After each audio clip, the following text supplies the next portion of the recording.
Dentro de las estructuras del texto propuestas por Van Dijk, además de la macroestructura que tiene que ver con el asunto del texto, él propone la superestructura, es decir, la forma como se organizan las ideas dentro del texto. Una explicación amplia sobre este tema la podemos encontrar en las estructuras y funciones del discurso de Van Dijk o en la ciencia del texto también de Van Dijk. El concepto de superestructura lo podemos comprender como la organización global del texto, como la forma como se organizan las ideas. Además, es un criterio para clasificar los distintos tipos de texto que podemos encontrar en la realidad. El concepto de superestructura y macroestructura están íntimamente relacionados.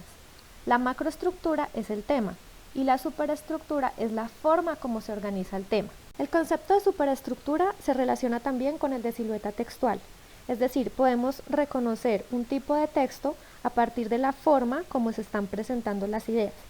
Por ejemplo, si tenemos las siluetas o las estructuras o los esqueletos de 4 animales, no necesitamos más detalles para saber que estamos frente a un perro, un pájaro, un pez o un caballo. Algunos textos son muy fáciles de reconocer a partir de su silueta textual. Por ejemplo, una invitación, un poema, una carta, una noticia. Son textos que de verlos de lejos ya se puede saber frente a qué tipo de texto estamos. La forma como se organiza el contenido del texto ha llevado a plantear distintas clasificaciones de los textos, pero el más citado es el estudio de Adam en el libro Textos, Tipos y Prototipos. En ese libro, Adam propone básicamente 3 clasificaciones que son las más convencionales: los textos narrativos, explicativos y argumentativos. Adam también propone un prototipo de secuencia descriptiva.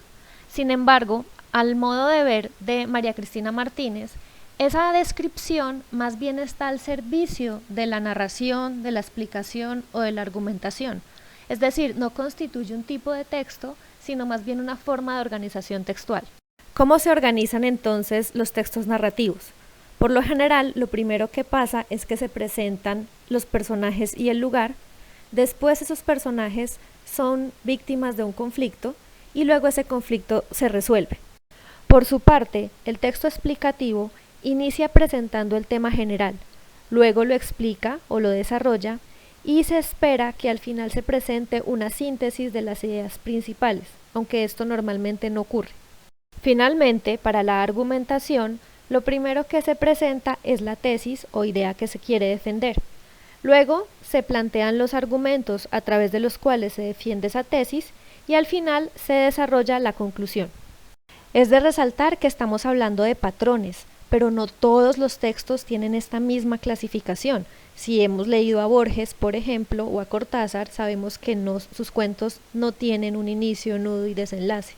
También existen muchos textos argumentativos que están presentados más como una explicación, precisamente con su interés de seducir al lector, de no presentar directamente esa tesis que se quiere defender, sino más bien disfrazarla en un texto de corte enciclopédico.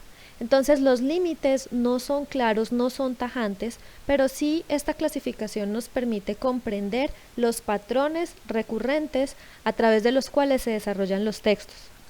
Frente a la íntima relación que existe entre la macroestructura y la superestructura, vamos a terminar diciendo con Van Dijk que la misma superestructura puede ordenar macroestructuras distintas, o lo mismo pero al revés. Las distintas macroestructuras que existen se pueden organizar de la misma manera, siguiendo una misma superestructura. Es el ejemplo de los cuentos de hadas. Todos esos cuentos tienen un inicio, un nudo y un desenlace, pero en algunos lo que ocurre es que hay una Caperucita Roja que salva a su abuelita, en otros es de una chica que muerde una manzana, o de otro es que se duerme por muchos años hasta que el príncipe la despierta. O en las noticias, distintos acontecimientos se reportan siguiendo la misma estructura. Entonces, puedo tener distintos temas, distintas macroestructuras organizadas de la misma manera y entonces voy a tener el mismo tipo de texto sobre distintos temas. Por ejemplo, puedo tener textos explicativos que explican la fotosíntesis o que explican el ciclo del agua o que explican las finanzas del país, en fin. Pero también puedo tener la misma macroestructura ordenada de diferentes formas y entonces voy a tener distintos tipos de texto alrededor del mismo tema. Por ejemplo, el COVID. Entonces, ¿cómo es su cuidado? Instrucciones. ¿Por qué ocurre? Explicaciones. ¿Qué deberían hacer los gobiernos frente a eso? Argumentos.